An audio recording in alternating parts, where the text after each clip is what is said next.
del CONACYT, y también el doctor Francisco Estrada Porrúa. Él es investigador del Centro de Ciencias de la Atmósfera de la UNAM y también economista. Muy buenos días y bienvenidos. Gracias por estar aquí con nosotros, Francisco. Juan.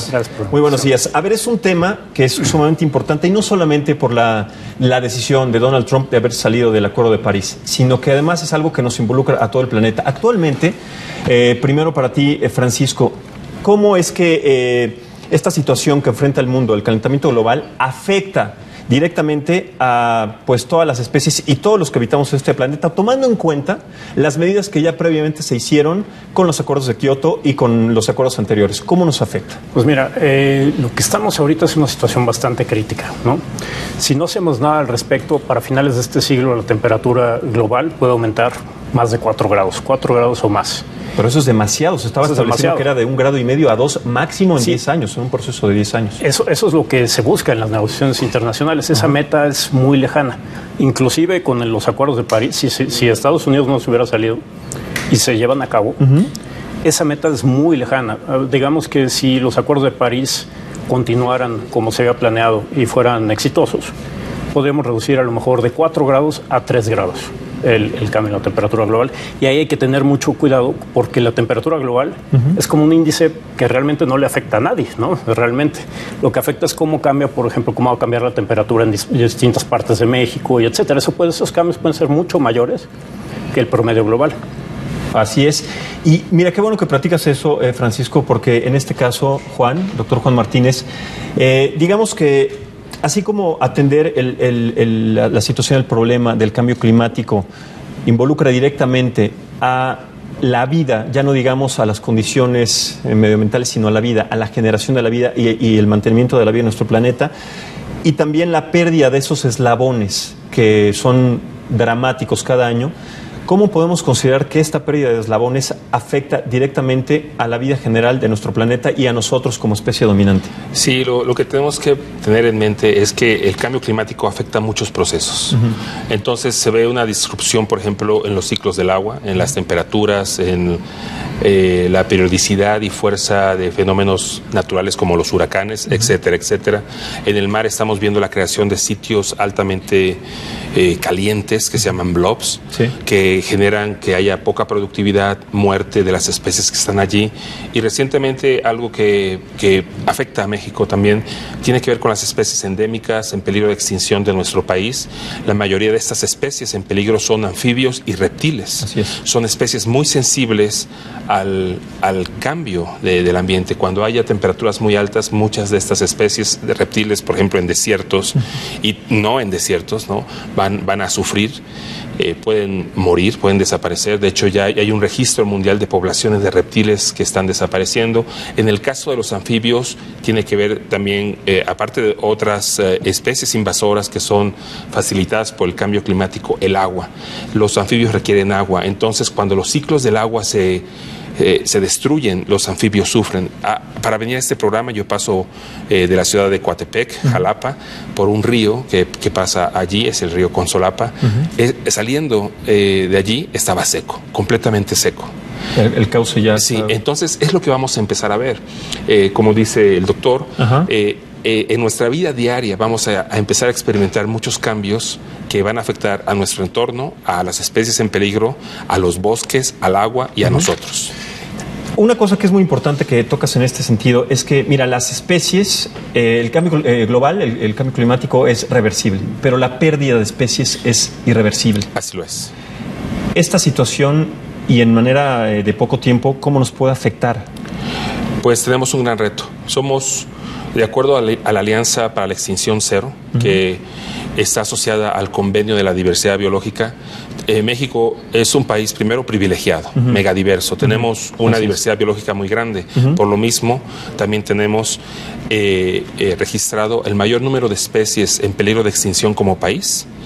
En esta alianza, peligro de extinción inminente, que puede suceder en 10, 15 años. Y también tenemos la mayoría de sitios donde están estas especies. Al mismo tiempo, este ejercicio nos permite ver que hay lugares en nuestro país que concentran hasta 20 especies en peligro de extinción, lo que permitirá hacer una estrategia de mitigación para estas especies, de mitigación para el cambio climático.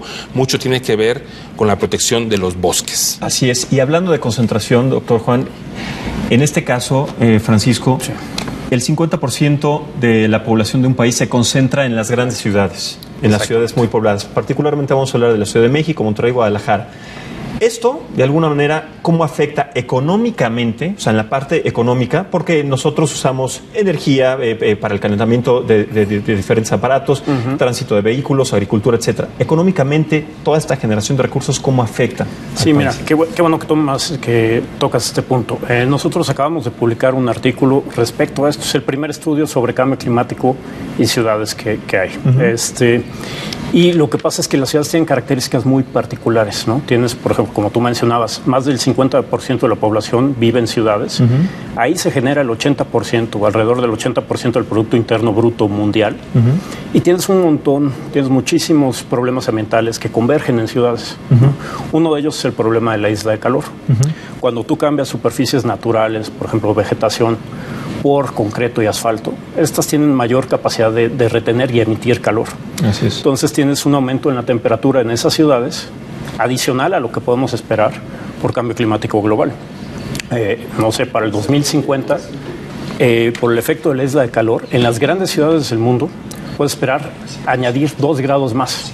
Y para finales de siglo, un cuarto de las ciudades más pobladas del planeta van a experimentar 7 grados o más, un incremento de 7 grados o más en la temperatura anual que ellos experimentan. Y esto te lleva a unos impactos económicos brutales. Uno de los resultados de este estudio es que se ha subestimado muchísimo los impactos económicos de cambio climático local más cambio climático global, ¿no? Si tú no tomas en cuenta la parte local, dirías que los impactos económicos son más o menos manejables. Pones esto y los impactos económicos son 2.6 veces del tamaño si nada más consideras el cambio climático global, ¿no? Son mucho más que proporcionales. Claro, y además, conforme vayan pasando los años, las décadas, los siglos, se va a estar incrementando esto en medida de que no se tomen las medidas y las precauciones, ¿no? Exactamente, y eso es una cosa muy importante, porque uno cuando piensa en cambio climático piensa inmediatamente en los acuerdos internacionales, que son muy necesarios, ¿no? Pero también hay otras cosas que se pueden hacer a nivel local. Por ejemplo, a nivel ciudades tú puedes tratar de mejorar, de reducir el efecto de la isla de calor con techos verdes, techos blancos, cambiando pavimentos a un pavimento que refleje más la energía solar, y eso lo necesitas. Eso no es de los resultados de este estudio, eso no es opcional. Si tú quieres mantener manejable el riesgo de cambio climático local y global durante este siglo, para la mayor parte de la gente que vive en este planeta, tienes que hacer estos dos tipos de medidas. Claro, y además quiero retomar un punto de una de las declaraciones que hizo Emmanuel Macron ayer, acerca también del lema de campaña de Donald Trump, que decía, vamos a hacer América grande, nuevamente, let's go, make America great. Y él dijo, vamos a hacer el planeta grande nuevamente, contraponiendo esta declaración de Donald Trump. Y hablando precisamente de lo que dice Francisco, Juan, sabemos que en México y también en el mundo hay una falta de conciencia social y política en respecto a temas de medio ambiente. ¿Cómo se pueden generar estos acuerdos más allá de los que existen en el Acuerdo de París, particularmente y de manera tropicalizada en nuestro país, para que la gente vaya entendiendo cómo los afecta a ellos directamente en cuanto a salud y también en cuanto a situaciones sociales y económicas? Bueno, primero, esta salida de Estados Unidos del acuerdo es también un gran ejemplo, porque al día siguiente cientos de ciudades en Estados Unidos declaran que lo van a continuar. Así es. Sí. El alcalde de Pittsburgh, por ejemplo, dijo, nosotros no estamos de acuerdo, él tomará sus medidas. Y eso también quiere decir que nosotros, como ciudadanos, como miembros de una comunidad, podemos hacer mucho. Así es. México es uno de los grandes emisores de los gases que generan ese efecto de invernadero, que es la causa de este cambio climático, calentamiento global. México tiene una gran responsabilidad. Por lo tanto, el ejemplo de las ciudades, yo te puedo decir que hay ejemplos exitosos, que hay ejemplos que se pueden replicar aquí en nuestro país. La ciudad de Jalapa, por ejemplo, el 40% de su superficie es bosque de niebla o parque, sí, o una arboleda. que cuando se altera justamente ese cambio climático, el bosque de niebla, ¿qué sirve? La niebla para mantener esta humedad sube, o sea, la altura sube y ya no se puede generar ese proceso. Sí, pero en la ciudad de Jalapa es este ejemplo. Mi instituto es un ejemplo. Nosotros tenemos a nuestro cuidado un área de bosque tropical, de bosque, mesófilo, que es el bosque que se verá más afectado con el cambio climático. Es un bosque muy diverso, que conforme sube la temperatura va a empezar a desaparecer porque tampoco se va a ir, o sea, va a perder la selva, el bosque tropical va a subir, pero el bosque mesófilo no va a subir mucho más. Así es. Entonces va a quedar comprimido y cada vez más expuesto a este efecto. En nuestro instituto tenemos este santuario del bosque de niebla, donde también cuidamos especies en peligro de extinción, precisamente de salamandras, de anfibios que están a punto de desaparecer. Y nuestra ciudad como tal, este efecto de calor desaparece en gran parte porque el 40% de Jalapa sigue siendo bosque, arboleda o parque. ¿Sí? Lo podemos hacer. Eso da una mejor calidad de vida a los jalapeños. Claro. Esto es parte de una visión de gobernadores o presidentes municipales que en el pasado dijeron vamos a invertir en estas zonas verdes, y también es también un ejemplo del legado de Miguel Ángel de Quevedo, que desde principios del siglo pasado, en su formación profesional y después cuando pudo participar en el gobierno federal en aquella entonces, promueve la creación de áreas naturales protegidas, parques nacionales principalmente, para cuidar los bosques y cuidar el ciclo del agua. Y tú tocaste puntualmente esta situación en el estado de Veracruz, Juan, pero ¿qué pasa? Yo le quiero dar continuidad a lo que sucedió en Durango, con los incendios de estas 15,000 hectáreas de áreas verdes protegidas, muchas de ellos, con la flora y fauna que tuvo que emigrar, que posiblemente desapareció y que no hay un conteo. ¿Quién lleva estos números? ¿Cómo se puede generar esta información? Bueno, me agarras un poco desprevenido, pero lo que te quiero decir es también Durango es un lugar importante.